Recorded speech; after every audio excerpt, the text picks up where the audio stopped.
नमस्कार, हिमाचल टुडे देख रहे हैं आप। मैं हूं गौतम ठाकुर और हिमाचल टुडे की टीम आपको दिखा रही है कि विधानसभा सीटों पर क्या हो रहा है, किस तरीके की हलचलें चल रही हैं, कौन कैंडिडेट क्या कह रहा है और कौन सी पार्टी किसके बारे में क्या कुछ जो है वो बयानबाजियां दे रही हैं।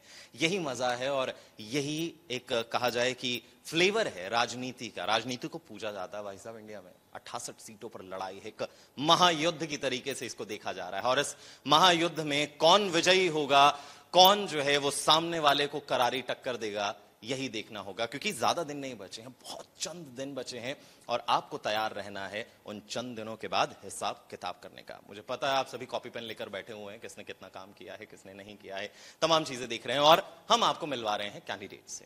जी हाँ, तो हमारे साथ कांग्रेस के धुरंधर पांवटा साहिब से जो एमएलए के उम्मीदवार हैं, एमएलए की सीट के उम्मीदवार हैं, आपके सामने बैठे हैं करनेश जंग जी। नमस्कार सर। नमस्कार सर। हिमाचल सर सबसे पहले तो सेहत की बात कर लें, क्योंकि ये वक्त बहुत ज्यादा बिजी रहता है और इस वक्त में सेहत का जान लेना बहुत जरूरी है। सेहत बिल्कुल ठीक है और फाइन, थैंक यू। तो अभी ओवरऑल कैंपेनिंग खत्म हो गई है या आपको लगता है कि कुछ एरियाज रह गए हैं जहाँ टच करना है, क्योंकि दिन बहुत कम?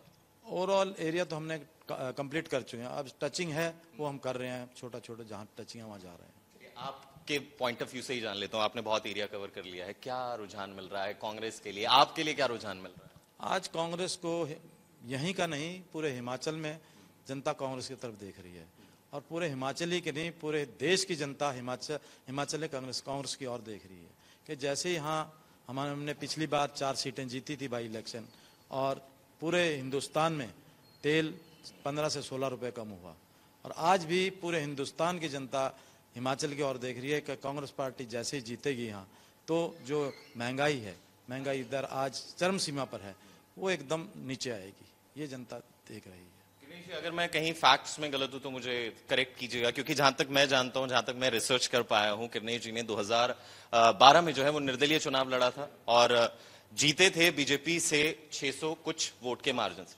800 कुछ वोट के मार्जिन से। और उसके बाद जब 2017 के चुनाव आए तो सुखराम जी जीते थे 12,000 से ज्यादा वोटों के मार्जिन से। एक बहुत बड़ा मार्जिन होता है जहां पर लगभग 85,000 के वोट हैं पांवटा साहिब में। तो आपको लगता है कि इस बार आप उस मार्जिन को कम कर पाएंगे? क्योंकि लोग ये चीजें देखते हैं कि भाई 2012 में बहुत कम मार्जिन से जीते, लेकिन 2017 में बहुत बड़े मार्जिन से हारे हैं, लेकिन अब लड़ाई है 2022 की।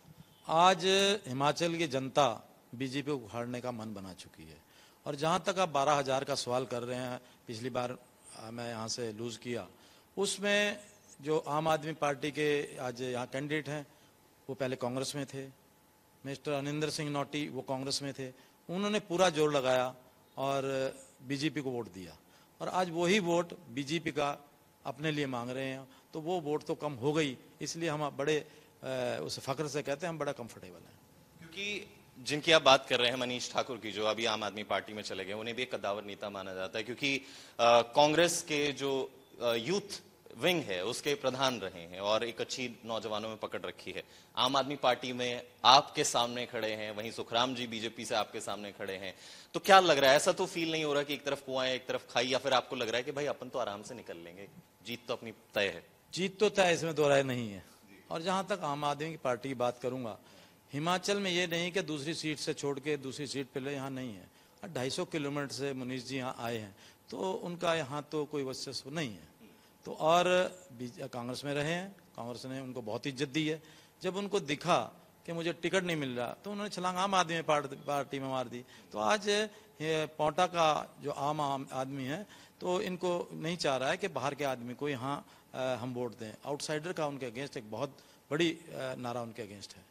जी, आज आपकी पार्टी में कुछ आम आदमी पार्टी के जो वर्कर हैं, कुछ जो पद थे कुछ लोगों के पास, वो आपकी पार्टी में शामिल हुए। अब आपने ही कहा है कि पांवटा की जो जनता है वो उन लोगों को स्वीकार नहीं करती जो बाहर से आए हैं। एक पार्टी की विचारधारा होती है, क्या उस विचारधारा में वो लोग जो दूसरी पार्टी से आए, क्या वो घुल मिल पाएंगे? क्या उन पर भरोसा पार्टी कर पाए? नहीं, मैंने ये नहीं कहा, मैंने कहा आउटसाइडर नारा मैंने ये कहा है, जो कैंडिडेट जो आया है, कैंडिडेट जो है उसके लिए बोला है, विचारधारा के लिए नहीं बोला मैं। क्योंकि जो जनता, जो लड़के आज हमसे मिले हैं, जो परिवार 120 हमसे मिले हैं, वो बेसिकली कांग्रेसी थे। तो भूले भटके उन्होंने आम आदमी पार्टी ज्वाइन कर ली।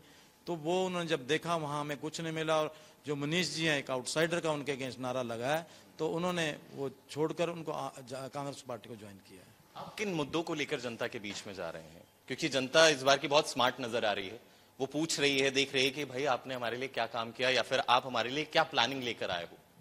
आज बीजेपी को 5 साल हिमाचल में हो गए हैं। आपने देखा यहाँ भ्रष्टाचार कितना फैल गया है और यहाँ महंगाई कितनी बढ़ गई है।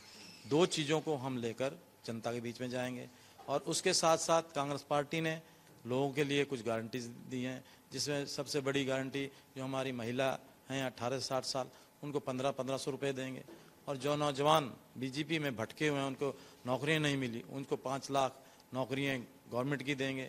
और इसके साथ जो बहुत बड़ी स्कीम एक मेरी कर्मचारी भाइयों के लिए है, ओपीएस स्कीम, जो बीजेपी ने बंद कर दी थी, वो ओपीएस स्कीम कांग्रेस पार्टी की सरकार बनते ही वो बहाल होगी।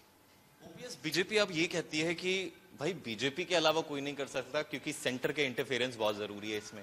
अब कांग्रेस ये कहती है कि हमने कई राज्यों में करके दिखाया है, हम करके दिखा देंगे।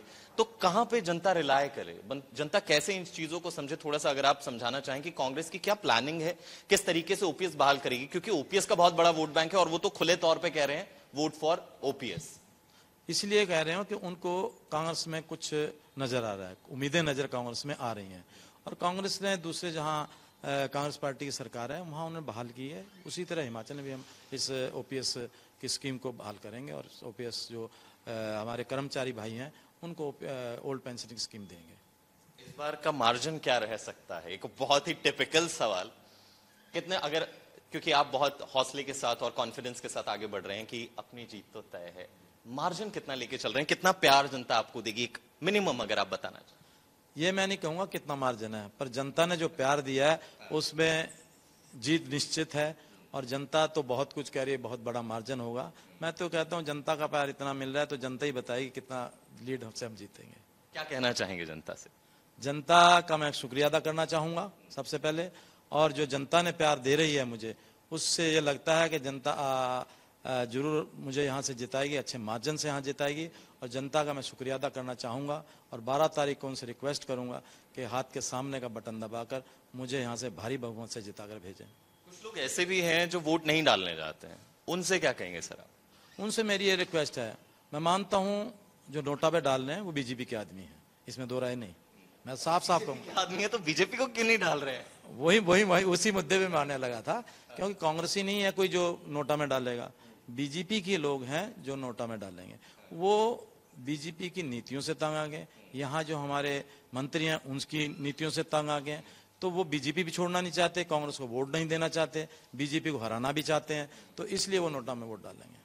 तो यानी कि नोटा भी नहीं, लेकिन एक अपनी पार्टी को वोट तो जरूर डालें।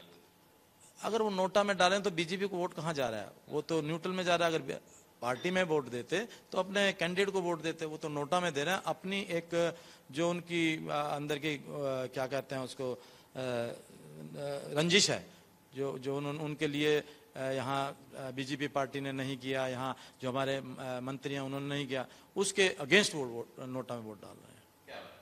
तो रिक्वेस्ट सर ने करी है कि भैया वोट डालने आप जरूर जाएं और जाना भी बनता है। तो sir thank you so much आपके वक्त के लिए, ऑल द बेस्ट। कि कंपटीशन तगड़ा हो तो युद्ध करने में भी मजा आता है और कंपटीशन तगड़ा है और सबके लिए बेस्ट विशेस हैं। Thank you so much sir. Thank you so much. तो अब देखना यही है कि आखिर होता क्या है, क्योंकि ये जंग बहुत रोमांचक है। पांवटा साहिब की सीट के लिए जो जंग चल रही है वो भी धुरंधरों के बीच में चल रही है और देखना यही है कि जनता का प्यार, जनता की मोहब्बत, वो शिद्दत किस ओर जाती है, किस ओर उनका झुकाव होता है। ज्यादा दिन बचे नहीं हैं, 12 तारीख ये रही जब 12 तारीख में लोग वोट डालेंगे और 8 तारीख तो वो रही, यानी कि 8 दिसंबर जब तय हो जाएगी पांवटा साहिब के साथ साथ पूरे हिमाचल की 5 सालों की किस्मत की आखिर कौन सी पार्टी रूल करेगी विकास की और हिमाचल को आगे लेकर जाएगी। फिलहाल के लिए मुझे यानी गौतम ठाकुर विद कैमरामैन जग्गी दीजिए इजाजत। नमस्कार।